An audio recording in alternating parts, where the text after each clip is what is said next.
Her true story from Georgia. My son threw my pill bottle and screamed, "We're not a charity, move out," so I left and took the deed with me. By breakfast I was gone. By dinner, so was the roof over their heads. "Stop bleeding me dry, you leech. You are not worthy of being my mother anymore. An old, useless hag like you should be ready to rot in the ground." Those were the exact words my son screamed at me that morning, standing across the kitchen island where I had once packed his school lunches and cooled his fevered brow with damp rags soaked in vinegar. His face twisted into something unrecognizable, red with fury, his fists clenched, chest heaving. His wife was somewhere nearby, pretending to be busy, pretending not to hear, like always. I stood there, motionless, my fingers trembling, not from fear, but from the ache that crept up my left arm every time I missed my heart medication.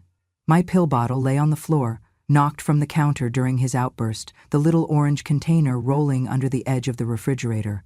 A few white pills had spilled and scattered like teeth knocked from a mouth. I stared at the floor for a moment, then slowly bent to my knees, one hand bracing against the countertop. It hurt, but I did it silently.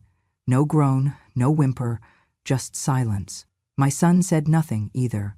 He had already turned his back. As I reached for the bottle, the plastic cool and familiar in my palm, a memory came flooding back, the kind that rises without permission and settles like lead in the stomach. I was 28 and single, working the night shift at the hospital, scraping together enough to buy my son a used laptop for college. I remember skipping meals so he could have a full pantry when he moved into the dorm. I remember sewing patches onto his jeans instead of buying new ones. I remember every sacrifice, every meal I went without, every ache I ignored, all to make sure he had enough. I gave him everything I had, and now he stood there, calling me a leech. I had known for months that something was changing. It started small, as these things often do, little comments made under breath, or the way his wife would sigh when I entered a room. Then came the decisions made without me, moving my things from the upstairs bedroom to the laundry room under the stairs because the kids needed more space, unplugging the TV in my room to cut costs, asking if I really needed the air conditioning on all night at your age. It escalated gradually, but consistently, like a slow-moving train you could see coming miles away but could not stop. Each month brought new humiliations dressed as practical requests. I was told I was too noisy, too opinionated, too present. I was asked to give them privacy, then blamed for being distant. I could not win. I stopped trying. I had moved in after my husband passed, cancer. He was gone in 7 months. I did not want to be alone in the house we had shared for 40 years. My son said it would be good for everyone if I moved in with them in the suburbs of Georgia. Help with the kids, keep me company, save money. It made sense. At the time, it felt like love. At first it was fine, we made it work. I kept to myself, helped where I could, paid more than my share of bills, even though they never asked. I used my nursing pension to help them when things were tight. When the water heater broke, I wrote the check. When their car needed repairs, I covered it. I was happy to help. Family helps each other. Or so I believed. When they found the house, it was more than they could afford. Their credit was poor and the lender hesitated. They needed a co-signer. I offered, thinking nothing of it. My name went on the mortgage and the deed. I never thought that decision would one day be used against me. I never thought they would forget what that meant. Now here we were, years later, and my son stood in my kitchen, because make no mistake, it was still mine, whether they remembered it or not, screaming at me like I was a stray dog who refused to leave the porch. "You act like we owe you something," he said, not even bothering to look at me now. "We took you in. We gave you a place to stay. That should be enough." I felt my spine straighten, not from pride, but from instinct, a habit left over from years of keeping composure through hospital chaos, crying children, and now grown sons turned bitter. "I never asked you to take me in," I said softly. He scoffed. "Oh, please. What were you going to do, live alone and die in that old house?" I said nothing. He walked to the fridge, opened it, took out a soda, drank straight from the can. "You think just because you bought a few groceries and babysat a few nights, you get to live here rent-free forever." That was when I realized he did not remember the mortgage, or he had convinced himself it did not matter, that I was a guest in his house, a burden, a mistake, and that whatever I had done before meant nothing now. I picked up the last pill and capped the bottle. "If you want me gone, just say so," I said. He turned, looked me in the eye for the first time that morning. "Fine. I want you gone. I am tired of walking on eggshells. We have plans for this house. Maybe rent the room out. Someone who actually contributes." I nodded. Behind him, his wife walked into the room, phone in hand. She gave me a half smile, the kind people give when they have already won something. I turned away from them both, my feet cold against the tile floor, and walked slowly to my room. Not the one upstairs where I used to sleep near the babies, but the makeshift space they gave me near the laundry machines. The mattress was lumpy. The air always smelled like detergent. It was where they kept the dog's crate now, too. I opened the drawer of the nightstand, an old piece I brought from my home, and pulled out an envelope. Inside was the original copy of the deed, my name, alone. It had never been changed. I remembered signing it, remembered the way the pen felt in my hand, how the notary smiled and said, "Congratulations, ma'am, you own a beautiful home." They never bothered to remove me, too busy, too sure I would never leave, too certain I had nowhere else to go. I placed the envelope in my suitcase. Then I went back to the kitchen. They were still there, pretending to be casual, pretending not to notice me as I moved with deliberate calm. I opened the cabinet, pulled down the kettle, filled it with water, set it on the stove. My son watched me. "What are you doing?" "I'm making tea." He rolled his eyes. "You do not have to be dramatic. Just go." I smiled. "I will," I said. "Tomorrow." Then I sat at the table, hands wrapped around a warm mug, and watched the steam rise. I sipped slowly. I did not blink when he cursed under his breath and walked away. I did not move when his wife said, "This is what I mean," always making things awkward. I simply sipped, because I knew by breakfast I would be gone, and by dinner so would the roof over their heads. I was 24 when my husband walked out the door and never came back. He left behind a half-eaten dinner, a toddler clinging to my skirt, and a note that said, "I need to find myself." I never saw him again. No calls, no child support, no letters, just silence and a trail of unpaid bills.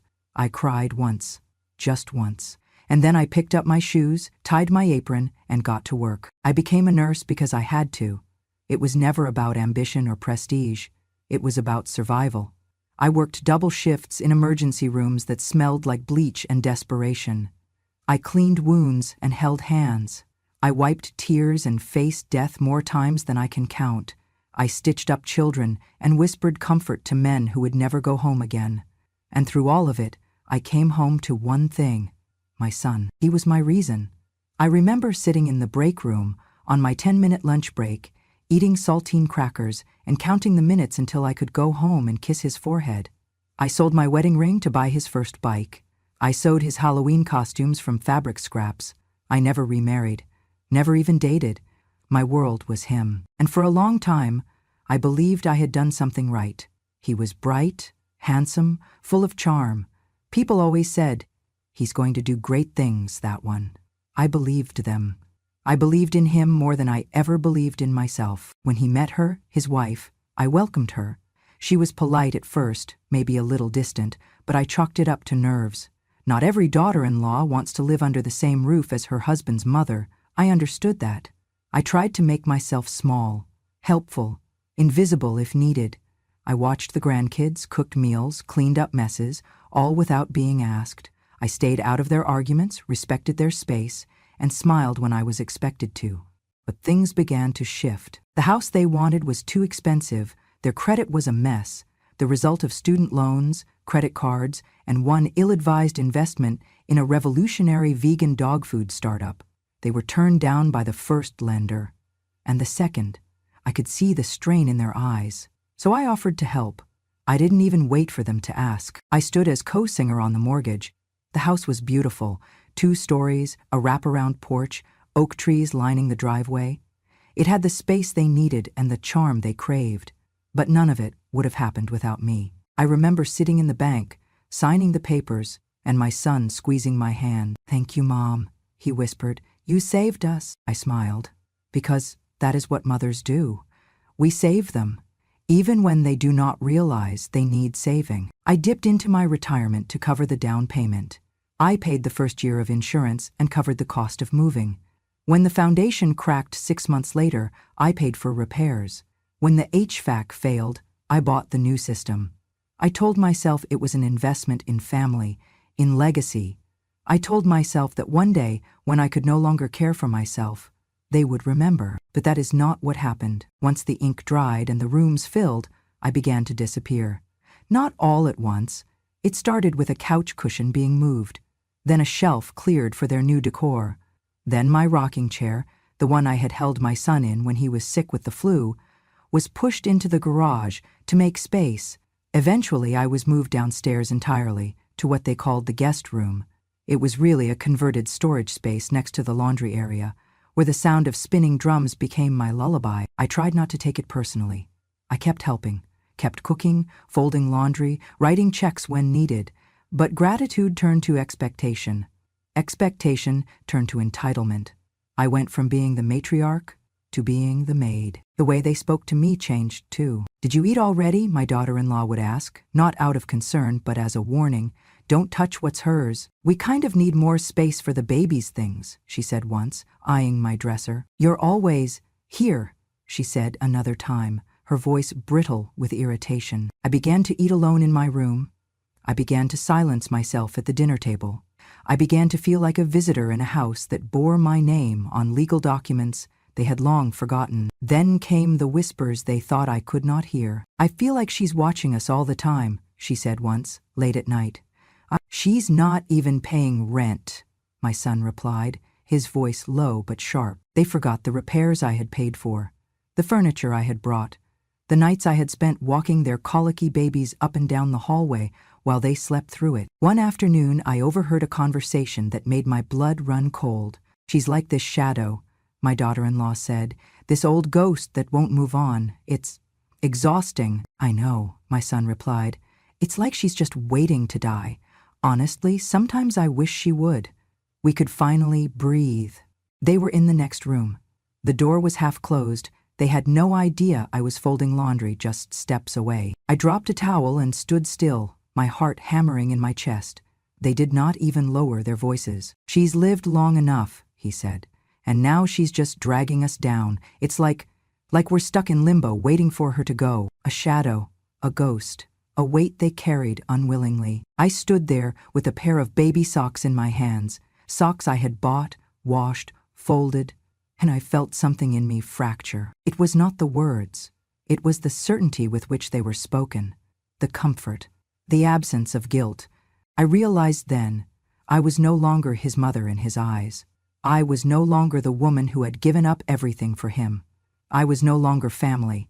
I was just another inconvenience, a burden, and they had started to make plans for life without me. But what they did not know, what they had chosen to forget, was that I had once signed something too, something they never removed, something they would soon regret leaving in my name. Because I may have been quiet, but I was not stupid, and I never forgot who I was. Not then, not ever. It started with a printed envelope slipped under my door. No greeting, no warmth, just a printed line at the top, statement of monthly contribution.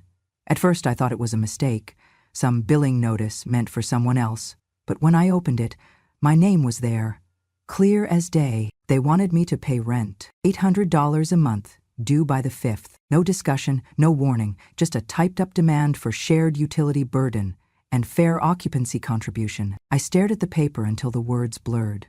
I wanted to laugh, truly I did, but my chest ached. The kind of ache that doesn't go away with a heating pad or aspirin. I walked into the living room, holding the envelope in my hand. My son was watching TV, feet on the coffee table I had bought. "What is this?" I asked. He muted the television without looking at me. "It's just what's fair, Mom. Everyone contributes.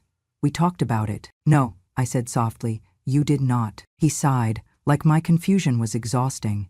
"You use water, electricity, Wi-Fi. You eat meals here. You live here. You should help with the cost. That is all we are saying." "I already helped with the cost," I replied.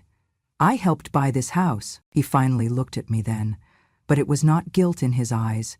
It was calculation. That was years ago. "You cannot just keep bringing that up. You live here now. Things are tight." They were not tight.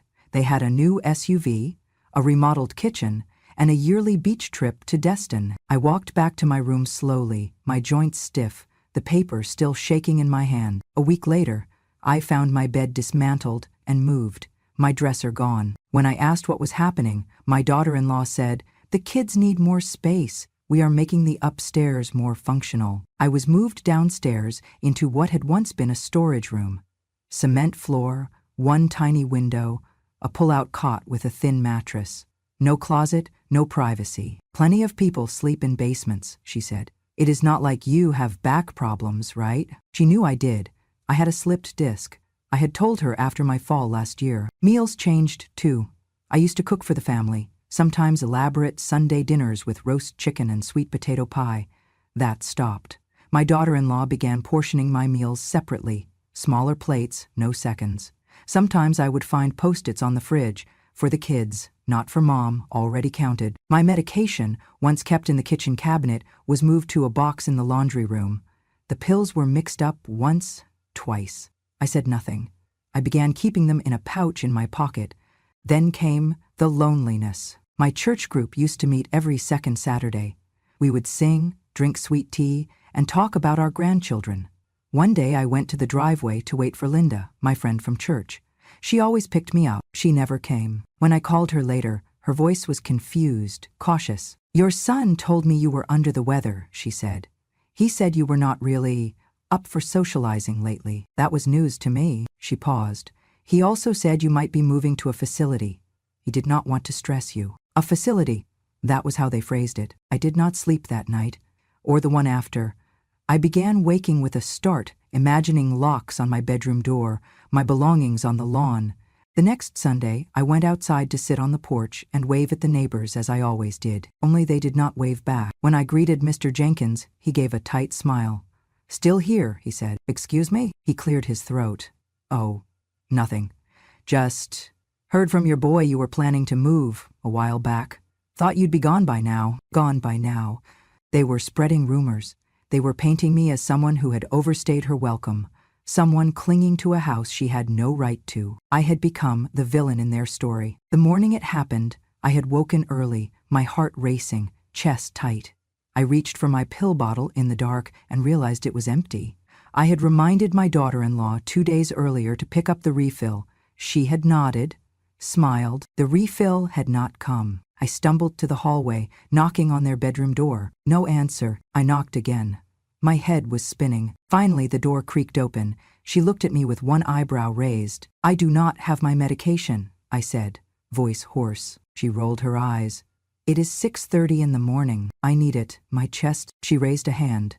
"You are being dramatic again." And then she shut the door. I turned around and tried to make it to the kitchen.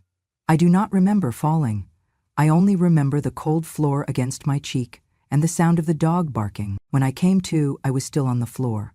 My grandson was crying somewhere upstairs. She stood above me, arms crossed. "See?" she muttered, always putting on a show. "She is fine." I tried to speak, but my lips felt numb. My son came down a moment later, rubbing his eyes. "What now?" he asked. "She just dropped like a stone," his wife said. "No warning. Just collapsed. Honestly, I think it is just attention-seeking." He walked past me to the fridge, opened a bottle of water. "I am not calling an ambulance," he said. "She will get over it. She always does." I lay there for another 10 minutes before I was able to sit up. My breath shallow, my hands trembling. No one helped me. When I finally stood, I walked back to my room and sat on the edge of the cot. I stared at the wall for a long time. Then I took out my notebook, and I began to write down every date, every payment I made, every expense I covered, every moment of cruelty.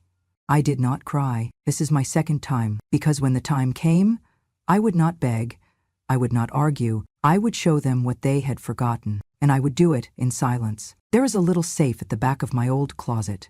It is rusted on the outside, dusty from years of disuse, but the dial still turns smooth as butter. It was my husband's once, and after he passed, I never had the heart to throw it out. I just moved it from house to house, from memory to memory, like a quiet guardian of everything I once thought would matter only in emergencies.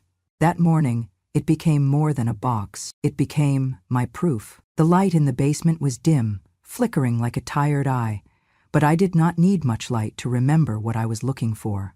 My fingers found the key, taped to the bottom of the third drawer, right where I had hidden it all those years ago. When I turned the key and opened the safe, I could almost hear my late husband's voice. "Keep the originals, Lila. People forget. Paper remembers." He had been right about many things. This was the one I clung to. Inside were folders, some yellowed with age, others neatly labeled in my handwriting.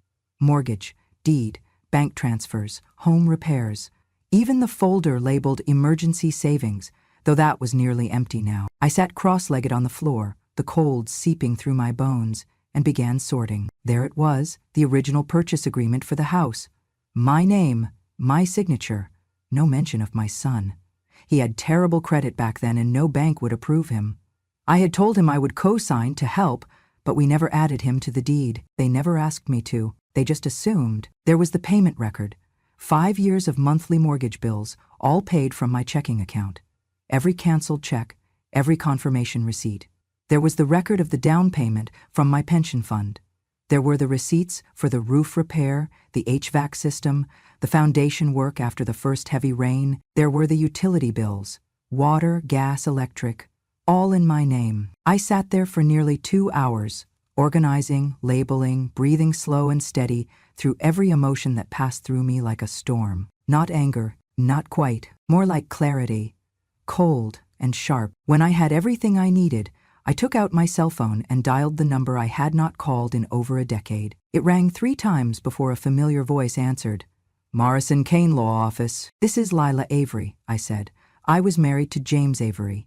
You handled his will years ago." There was a pause, then a kind intake of breath. "Lila, of course, this is Roger.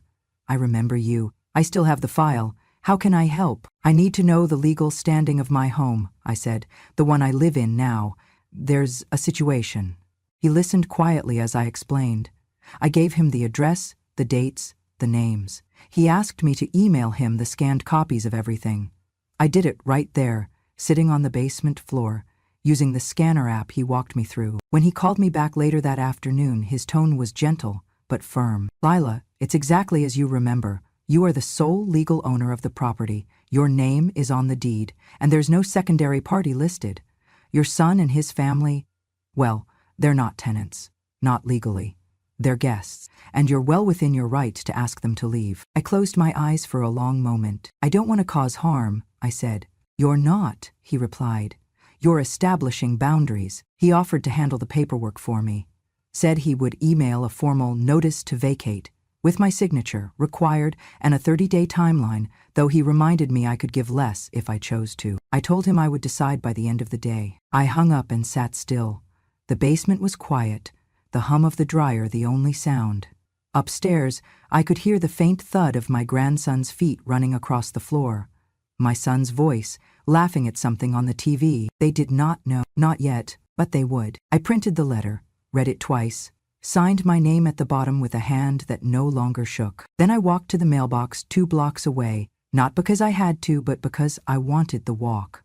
I wanted to feel the weight of that letter in my coat pocket, close to my heart. At the mailbox, I paused, not because I was unsure, but because I knew. I slid the envelope in and listened to it drop, a sound so soft it might have been mistaken for nothing at all. But I knew better. That sound was the end of their assumption, the end of my silence, the end of them living in a house they believed was theirs, under a roof I had paid for, under terms they never understood. I turned around and walked home slowly. For the first time in years, I did not feel like a guest. I felt like the owner. I woke up before the sun that morning. The house was quiet, still tucked under the weight of sleep, unaware that this would be the last morning it would ever know me. My back ached the way it always did. My knees protested when I swung my legs off the cot, but I moved with a calm steadiness. There was no hesitation in me, only decision. I slipped into the kitchen, barefoot, careful not to make a sound. The dog lifted his head but did not bark. He always liked me more than they did. I started the coffee, the good kind, the one I kept hidden in a sealed jar behind the cleaning supplies because she always bought the cheap brand. I took out the flour, the eggs, the vanilla, and began to bake. Banana bread, their favorite. I knew the recipe by heart, not from a cookbook but from memory. Just like everything else I had given them. As the oven warmed the air, I set the table like I used to when they first moved in, napkins folded, plates warmed, little touches that nobody had asked for, yet always expected. I placed the banana bread in the center, golden and soft, and poured 3 cups of coffee. No one would thank me, but I did not do it for gratitude. I did it because it was the last time, the last quiet act of a woman they thought they had erased. I walked back to my room, the basement room, the one they gave me when I stopped being family and started being furniture, and I pulled my suitcase from the closet. It was already packed. 1 week of planning. 1 week of folding silently, hiding bags beneath old coats, moving things slowly so no one would notice. They did not. They never looked. Everything I owned now fit into a single suitcase and a canvas tote. My life, reduced to zippers and straps. On the kitchen table, next to the banana bread, I placed a handwritten note on my best stationery. It said, "Thank you for finally showing me who you are." Beside it, I placed an envelope. Inside was the formal eviction notice, the deed in my name, copies of payment receipts, and a signed declaration from my lawyer. They had 48 hours to vacate. I stood in the hallway for a moment and looked around one last time. The picture frames were full of memories that no longer belonged to me. The toys strewn across the carpet were no longer for me to pick up. The echo of children's laughter that once made my heart swell now felt distant, like a memory that had been sharpened into something that could cut. I did not cry. I closed the door gently behind me and walked out into the cool morning air. May lived 2 towns over. She and I had worked the same floor at the hospital decades ago. I had helped her through her divorce, helped her raise 3 children when her ex disappeared with the car and the savings. We had lost touch after retirement, as people often do. But last week, when I called and told her everything, she said 3 words, "Come home, Lila." She met me at the front gate in a lavender housecoat, her gray hair pulled back in a bun, her arms open like no time had passed. We hugged for a long time. She did not ask why I looked tired. She knew. That afternoon, I sat at her kitchen table, nursing a cup of sweet tea, and told her everything. The rent demand, the basement room, the withheld medication, the fall, the papers, the silence. She listened without interrupting, her fingers brushing the rim of her mug. When I finished, she exhaled slowly and said, "Well, it is about time the world learns you were never just a shadow in someone else's house." We laughed then, both of us loud and free, the kind of laugh you forget how much you missed until it fills your chest again. Back at the house I left behind, they would be waking up soon, expecting banana bread, expecting me to be there, like I always was, quiet, predictable, endlessly available. Instead, they would find the coffee gone cold, the bread untouched, and my seat at the table empty. And on that table, a thick envelope. I imagined my son picking it up, his name printed on the front in my cursive. I imagined his wife asking what it was, her voice already sharp with suspicion. I imagined him opening it and reading each page, his face changing as he realized that the home he thought he controlled was never his to begin with. They would scream, they would deny, they would call me. I would not answer. They would call again. But by then I would be gone. Settled in May's guest room, with a window that overlooked a little garden and a chair that did not creak when I sat in it. May had already brewed another pot of coffee.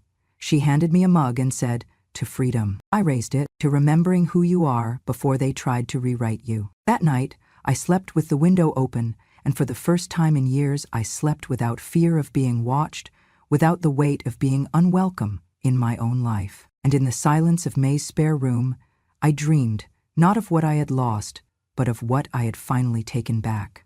My name, my worth, my home. The rain came fast that afternoon, drumming on the pavement with a kind of urgency that makes everything feel heavier. The sky had turned a tired gray, swollen with clouds that refused to hold back. I sat by May's window with a warm cup of tea, watching the lake ripple with every drop. It was quiet here, peaceful. The kind of place where people waved from their porches, and the wind didn't carry shouting through the walls. My phone rang for the first time just after 3:00 p.m., then again at 3:02, 3:05, 3:07. Each time, the same name lit up the screen. Dave, my son. I did not answer. By the 4th call, he left a voicemail, his voice strained, on edge. "Mom, what is this? What is this letter? What the hell is going on?" At 3:10, a message from his wife. "You've lost your mind. We took care of you, and this is how you repay us? That word again. Repay. I turned off my phone and placed it in the drawer beside May's sewing basket. By evening, the messages turned into threats. Then please, then silence. They showed up at May's house the next morning, soaked from the drive, rage and desperation clinging to them like the rainwater dripping from their jackets.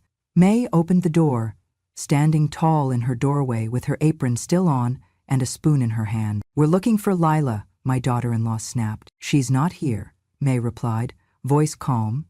"And even if she were, she wouldn't come out just to be shouted at." "She's our mother," David barked. May blinked slowly.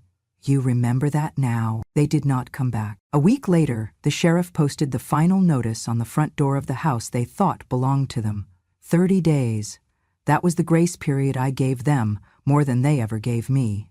I could have enforced it faster, but I wanted them to sit in it, to feel what it's like to wake up in a house knowing it no longer wants you. They tried to fight it, of course, claimed squatters' rights, hired a cheap lawyer, said I was mentally unstable, vindictive, emotionally manipulative.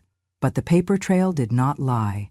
The deed, the payments, the records, they all sang the same truth. It was never their home. Their names weren't even on the utility bills. When the eviction finalized, they had no plan, no apartment lined up, no savings to put down a deposit. Their credit was still shot from years of negligence. No landlord would take them with an active legal dispute on file. They moved into a motel 2 towns over. I heard this from a neighbor, the sweet woman down the road who used to bring over pies during the holidays. She called me one morning, said she saw them packing boxes with their heads down, like shadows dragging behind their own shame. "I wish I'd known," she told me. "I would have helped you sooner." "You did," I said. "You believed me." A few weeks later, I sold the house. Not to a developer, not to someone who would tear down everything I built. I sold it to a woman named Sherry, a single mother of 2, working full-time at the post office, saving for years. She'd always admired the house from across the street, but never thought she'd be able to afford it. I gave her a price she could manage. When we signed the papers, she cried.